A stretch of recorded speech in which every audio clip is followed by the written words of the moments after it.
खून सफ़ेद हो गया, भाई ही भाई और उसके बच्चों का दुश्मन बन गया। जोया न्यूज़ प्लस रजिस्टर्ड के विहाड़ी से ब्यूरो चीफ मौज़म गफ़ार जोया की रिपोर्ट के मुताबिक 9/11 टाउन के रिहायशी यास्मीन बीबी ने एहतजाज करते हुए मीडिया को बताया कि हम गरीब लोग हैं, मैं खुद मेहनत मजदूरी करती हूँ, मेरा शौहर मोहम्मद आसिफ नशे का आदी है, मेरा देवर बिलाल हुसैन उबाश किस्म का इंसान है, मुझ पर बुरी नज़र रखता है, मुझे और मेरी बच्चियों को तंग करता है, अपनी बहनों और भाइयों की ज़मीन पर कब्ज़ा करना चाहता है। कब्ज़ा ग्रुप के लोगों के हमरा हमारी ज़मीन पर कब्ज़ा करने की कोशिश की जा रही है, जिस पर मैंने 15 पर कॉल की, लेकिन पुलिस थाना सदर ना पहुंची। मेरे बार बार कॉल करने पर तकरीबन 2 घंटे बाद पुलिस आई और आते ही बदतमीज़ी की साथ धमकाना भी शुरू कर दिया।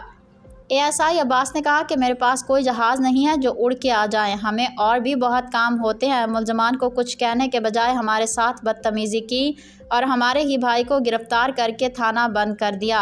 हमारी आरपीओ मुल्तान और डीपीओ विहाड़ी से गुजारिश है कि इस वाक़ये का नोटिस लिया जाए और हमें इंसाफ फरहम किया जाए।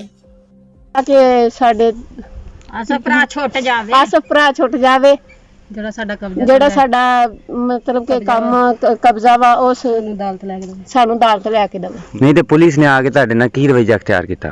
ਉਹਨਾਂ ਨੇ ਸਾਡੀ ਸੁਣੀ ਨਹੀਂ, ਪੁਲਿਸ ਨੇ ਸਾਡੀ ਕੋਈ ਗੱਲ ਨਹੀਂ ਸੁਣੀ, ਸਾਨੂੰ ਦਬਕੇ ਆਣ ਕੇ ਮਾਰਨ ਲੱਗ ਗਈ। ਤੁਸੀਂ ਨਹੀਂ 15 ਦੀ ਕਾਲ ਵੀ ਤੁਸੀਂ ਕੀਤੀ, ਦਬਕੇ ਵੀ ਤੁਹਾਨੂੰ ਮਾਰੇ, ਦਬਕੇ ਵੀ ਸਾਨੂੰ ਮਾਰੇ, ਕਬਜ਼ਾ ਵੀ ਸਾਡਾ, ਅਸੀਂ ਦਰਖਾਸਤ ਵੀ ਦਿੱਤੀ। ਦਰਖਾਸਤ ਕਿਦੋਂ ਦਿੱਤੀ ਆ? ਦਰਖਾਸਤ ਅਸੀਂ ਰਾਤੀ ਦਿੱਤੀ ਤੇ ਅੱਜ ਇਹ ਵਕੂਆ ਪੇਸ਼ ਹੋ ਗਿਆ। ਹਾਂਜੀ ਇਹ ਵਕੂਆ ਪੇਸ਼ ਹੋ ਤੇ ਗਿਆ। ਜਿਹੜੇ ਬਾਕੀ ਉਹਦੇ ਨਾਲ 7 8 10 ਬੰਦੇ ਆਏ ਸੀ ਜਿਹੜੇ, ਉਹਨਾਂ ਨੂੰ ਪੁਲਿਸ ਨੇ ਕੁਝ ਨਹੀਂ ਕਿਹਾ? ਕੁਛ ਨਹੀਂ ਕਿਹਾ, ਉਹਨਾਂ ਨੂੰ ਕਹਤਾ ਸਾਈਡ ਤੇ ਰਹੋ। ਅਸੀਂ ਕਿਹਾ ਵੀ, ਮੈਂ ਕਿਹਾ ਵੀ ਆਹ ਫੜੋ ਇਹਨਾਂ ਨੂੰ ਵੀ, ਬੰਦਿਆਂ ਨੂੰ ਇਹ ਵੀ ਨਾਲ ਹੈ, ਸਾਨੂੰ ਮਾਰਦੇ ਕੁੱਟਦੇ। ਉਹਨਾਂ ਨੇ ਕਹਿੰਦੇ ਤੁਸੀਂ ਸਾਈਡ ਤੇ ਰਹੋ, ਦਬਕਾ ਮਾਰਿਆ ਬੀਬੀ ਆਪਦਾ ਭਰਾ ਕੱਲਾ ਦਾ। ਇਹ ਆਵਾਜ਼ ਥਾਣੇਦਾਰ ਨੇ ਕਿਹਾ ਤੁਹਾਨੂੰ?